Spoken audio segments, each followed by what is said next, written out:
In a tour through the many finer and coarser moralities that have hitherto prevailed or still prevail on the earth, I found certain traits recurring regularly together and connected with one another until finally two primary types revealed themselves to me, and a radical distinction was brought to light. There is master morality and slave morality. I would at once add, however, that in all higher and mixed civilizations there are also attempts at the reconciliation of the two moralities, but one finds still oftener the confusion and mutual misunderstanding of them, indeed sometimes their close juxtaposition, even in the same man, within one soul. The distinctions of moral values have either originated in a ruling caste, pleasantly conscious of being different from the ruled, or among the ruled class, the slaves and dependents of all sorts. In the first case, when it is the rulers who determine the conception good, it is the exalted, proud disposition that is regarded as the distinguishing feature, and that determines the order of rank. The noble type of man separates from himself the beings in whom the opposite of this exalted, proud disposition displays itself. He despises them. Let it at once be noted that in this first kind of morality the antithesis good and bad means practically the same as noble and despicable. The antithesis good and evil is of a different origin. The cowardly, the timid, the insignificant, and those thinking merely of narrow utility are despised. Moreover, also the distrustful, with their constrained glances, the self-abasing, the dog-like kind of men who let themselves be abused, the mendicant flatterers, and above all the liars.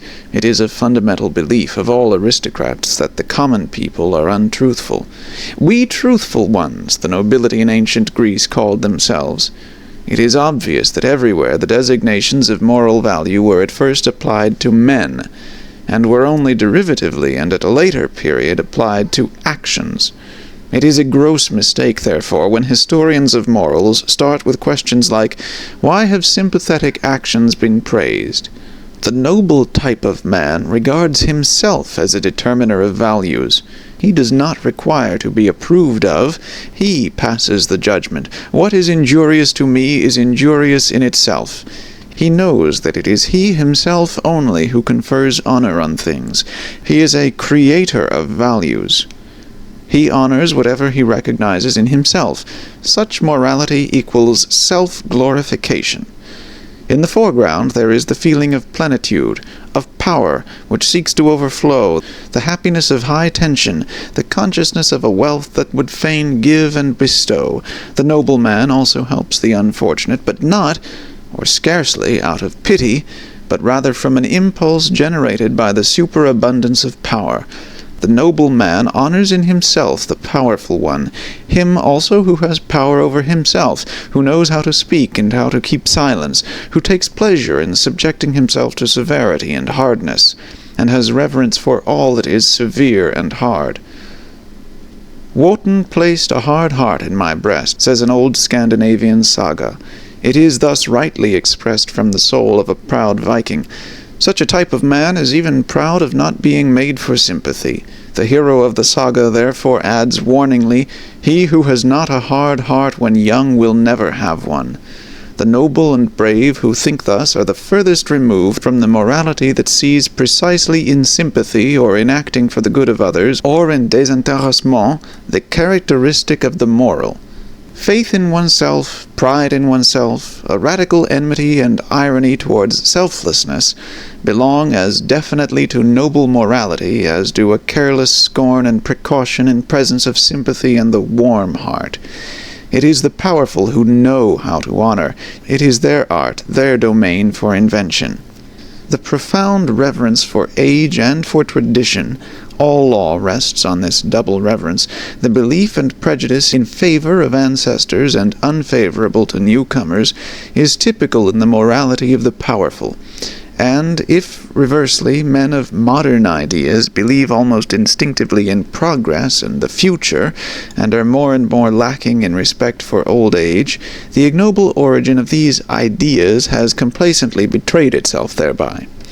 A morality of the ruling class, however, is more specifically foreign and irritating to present-day taste in the sternness of its principle that one has duties only to one's equals, that one may act towards beings of a lower rank, towards all that is foreign, just as seems good to one or as the heart desires, and in any case beyond good and evil.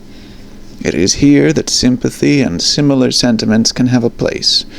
The ability and obligation to exercise prolonged gratitude and prolonged revenge, both only within the circle of equals, artfulness in retaliation, raffinement, the idea in friendship, a certain necessity to have enemies as outlets for the emotions of envy, quarrelsomeness, arrogance, in fact, in order to be a good friend. All these are typical characteristics of the noble morality, which, as has been pointed out, is not the morality of modern ideas, and is therefore at present difficult to realize, and also to unearth and disclose. It is otherwise with the second type of morality, slave morality. Supposing that the abused, the oppressed, the suffering, the unemancipated, the weary, and those uncertain of themselves should moralize, what will be the common element in their moral estimates? Probably a pessimistic suspicion with regard to the entire situation of man will find expression, perhaps a condemnation of man, together with his situation. The slave has an unfavorable eye for the virtues of the powerful. He has a skepticism and distrust, a refinement of distrust of everything good that is there honored. He would fain persuade himself that the very happiness there is not genuine. On the other hand, those qualities that serve to alleviate the existence of sufferers are brought into prominence and flooded with light. It is here that sympathy, the kind helping hand, the warm heart, patience, diligence, humility, and friendliness attain to honor. For here these are the most useful qualities, and almost the only means of supporting the burden of existence. Slave morality is essentially the morality of utility. Here is the seat of the origin of the famous antithesis good and evil. Power and dangerousness are assumed to reside in the evil, a certain dreadfulness, subtlety, and strength, which do not admit of being despised. According to slave morality, therefore, the evil man arouses fear. According to master morality, it is precisely the good man who arouses fear and seeks to arouse it, while the bad man is regarded as the despicable being. The contrast attains its maximum when, in accordance with the logical consequences of slave morality, a shade of depreciation, it may be slight and well-intentioned, at last attaches itself to the good man of this morality, because according to the servile mode of thought, the good man must in any case be the safe man. He is good-natured, easily deceived, perhaps a little stupid, un bonhomme. Everywhere that slave morality gains the ascendancy, language shows a tendency to approximate the significations of the word good and stupid. A last fundamental difference, the desire for freedom, the instinct for happiness, and the refinements of the feeling of liberty belong as necessarily to slave morals and morality as artifice and enthusiasm in reverence and devotion are the regular symptoms of an aristocratic mode of thinking and estimating. Hence we can understand, without further detail, why love, as a passion, it is our European specialty, must absolutely be a noble origin.